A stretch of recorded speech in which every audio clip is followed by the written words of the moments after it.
Moving on to birth. So I had a planned home birth for a variety of reasons. Apologies for the interruption. I just want to remind you that this video is part 2. Part 1, if you haven't seen it yet, I've linked it in the description box down below. You don't need to watch it in order to watch this, but if it interests you, it is over there. In part 1, I covered what I did to make my breastfeeding journey a success, particularly what I did in preconception and pregnancy. But importantly, what I covered in that video that I'm not going to cover again in this video is what success meant to me or means to me, and that may not be the same thing to you. And what success means to me on my journey is not an assumption that that is what it should mean to other people or what other people should want. Saying what I did or didn't do is not a judgment or me projecting onto other people what they should want in their journeys. So I'm not recovering my disclaimer. So I just quickly want to say here, I'm sharing my journey, my information, what is important to me, how I went about it, and please just take what serves you and leave what doesn't serve you. And with that all being said, back to the video. One of the reasons that is applicable to today's video is that planned home births, even if they don't happen at home, have a statistically lower rate of interventions that take place. It was very important to me to have a intervention-free birth unless truly necessary. And I knew that having a home birth was my best odds at avoiding intervention. I also opted for midwife-led care as opposed to gynae-led care because I didn't have a high-risk pregnancy and because I wanted a home birth, and I again wanted to avoid intervention unless truly necessary. I also used the services of a doula who I believe is very experienced and wonderful, and we discussed at length various things around birth. One of the things that I said to her in preparation for my birth is I said to her, I need you to make sure that I do not transfer to the hospital unless it genuinely is a risk for me to stay at home or an emergency. Otherwise, find a way to keep me at home. Now, the reason for that is that birth interventions can and often do impact on the breastfeeding journey. This impact is often delayed, and people don't necessarily realize when they have certain challenges that it is a high likelihood that it's as a result of a certain intervention that they had during their birth. This is not something that people typically look into, as I understand it, and I think that it's worth looking into the potential risks of birth interventions, because I had a medical practitioner tell me that it's so unnecessary for women to suffer in birth. There's really no need to go through any pain when you can just get epidural. He said that birthing unmedicated is unnecessary suffering.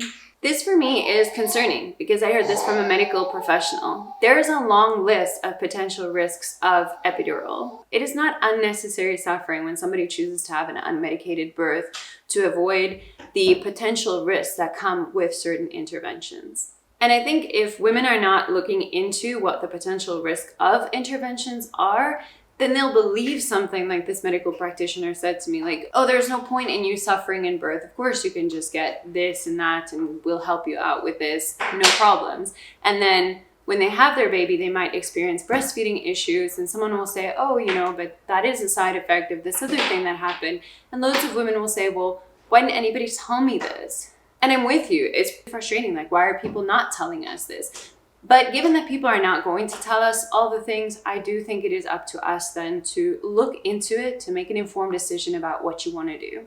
And also to understand the medical practitioner or the person that you're picking to guide you with your birth. A gynae is a specialist. Their toolbox consists of birthing interventions. Their job is not to ensure that you have an easy breastfeeding journey. So they're going to focus on the efficient, safe way to get your baby out. They're not going to focus on how that's going to impact on your postpartum journey or on your breastfeeding journey. And I'm not saying that with anger or expectations that it should be any different. I'm saying that when we pick providers, we need to understand what their toolbox is and what information they're going to share with us. So therefore we know what other information we need to obtain elsewhere or look into in order to make certain decisions. Right, so I knew that I really wanted to avoid medical intervention, but I also read the statistics.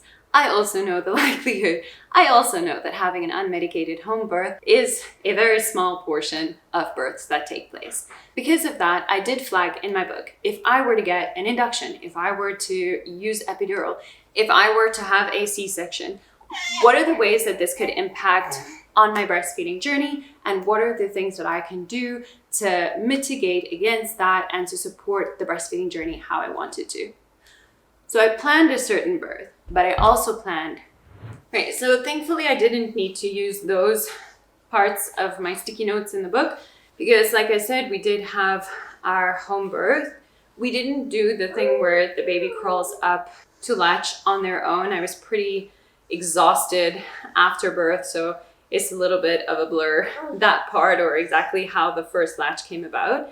But on my birth support group, if I look at the time, Ian sent a photo of the first latch saying, "We have latch," and that photo was taken 12 minutes after Elba was born. That photo, we're actually doing the, I think, like, depending on what country you're in, the rugby hold or the football hold. That way of breastfeeding, or that position, that was probably the only time that I used that. It didn't end up being a preferred breastfeeding position for us at all. The one that you're currently seeing, the cradle hold position, has always been our preferred position. That was another thing that I researched in pregnancy. It was also in our birth course. We did a 7-week birth course, is various positions for breastfeeding, and also videos and reading up about what does a good latch look like, such that you can tell if there's a shallow latch and what things you can do to try to support a deeper latch.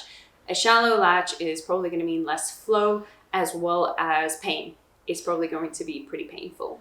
So it's worth, in my opinion, really focusing on getting a good deep latch, because pain during breastfeeding is not something that I wanted, and it was something that a lot of people spoke about as to why they stopped breastfeeding, is because it was painful. Pain is not a normal part of breastfeeding, so I also knew that if I was experiencing pain over a period of time, or continuous pain, that I would seek out assistance from my resources as well as people if I needed to. The 7-week birth course that we did, because I read so much, there wasn't all that much new information for me, but I did enjoy it to be with other expecting parents, and I think that it was also really helpful for Ian, because as part of our breastfeeding journey, Ian knew what a good latch looked like. He knew different positions. He knew how to make suggestions to help me along on our breastfeeding journey. So I really appreciated him having that information. Right now, the newborn phase, but I'm going to specifically speak about the first 6 weeks after birth.